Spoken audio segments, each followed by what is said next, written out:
(2장 1항 2항) 본문은 42일차를 참고해 주시기 바랍니다. 제가 한 말을 또 하는 것처럼 보일 수 있습니다. 하지만 저는 죄의 문제가 얼마나 심각한지를 보여드리고 싶습니다.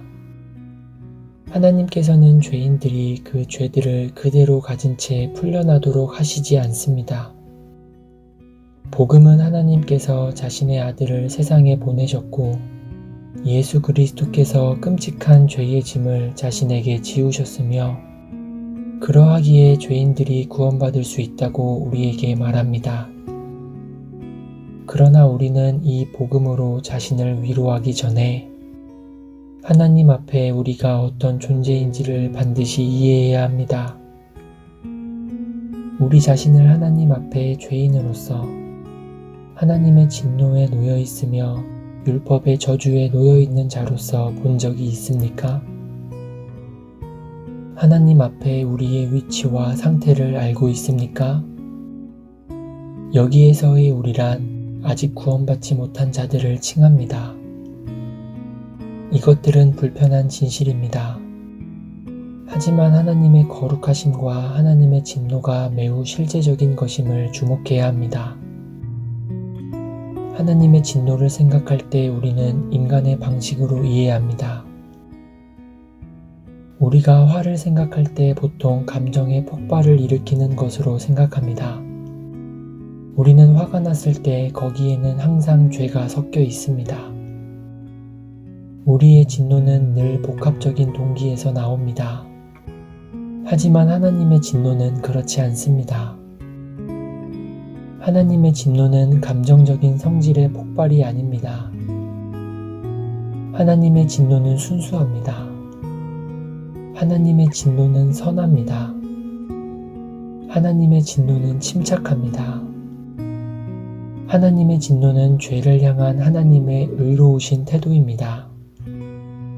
또한 하나님의 공의를 따라 행하시는 하나님의 꺾을 수 없는 결의입니다. 살아계신 하나님의 손에 빠져들어가는 것이 무서운 것이라는 히브리서 10장 31절의 말씀을 읽는다면 당신은 우리 선조들이 둘째 교리의 1항에서 하나님의 공의는 반드시 만족되어야 한다고 말한 바를 더 잘 이해할 수 있을 것입니다. 우리는 마지막에 모든 것이 잘 되기를 바라는 소망이 있습니다. 하지만 그것은 우리의 바람일 뿐 하나님의 말씀에 명백한 증거를 따르는 것이 아닙니다.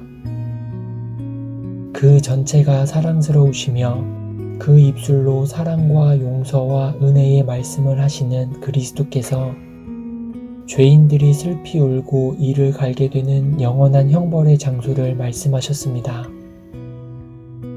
영원한 형벌의 장소는 하나님과 화목하지 않고 죽는 모든 사람의 미래입니다.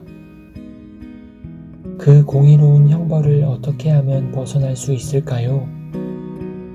이 형벌을 벗어나는 것이 가능합니까? 그 답은 예입니다. 하지만 우리가 할 수 있는 무엇으로 말미암아서가 아닙니다. 당신과 제가 하나님의 공의를 만족시켜 드리기 위해 할 수 있는 것은 아무것도 없습니다. 심지어 우리가 본성상 할 수 없는 회개를 한다 하더라도 그 회개 자체가 하나님의 공의를 만족시켜 드리지는 않습니다. 하나님께서는 단지 우리의 회개에 근거하여 죄 용서를 줄 수 없으십니다. 왜 안 되냐고요?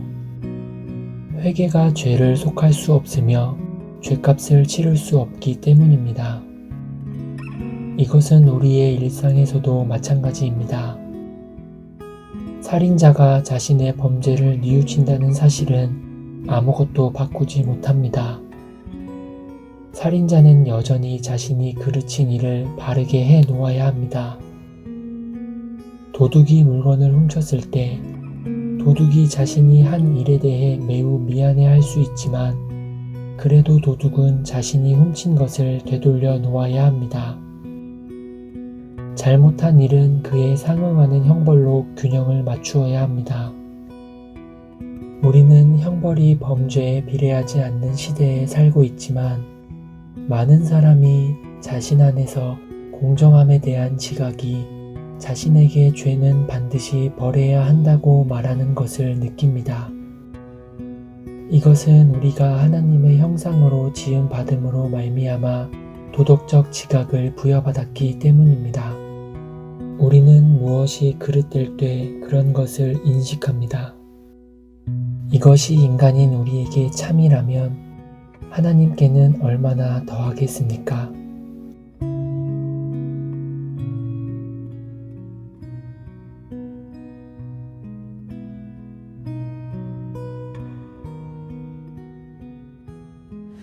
너희 만민들아 손바닥을 치고 즐거운 소리로 하나님께 외칠지어다. 지존하신 여호와는 어미하시고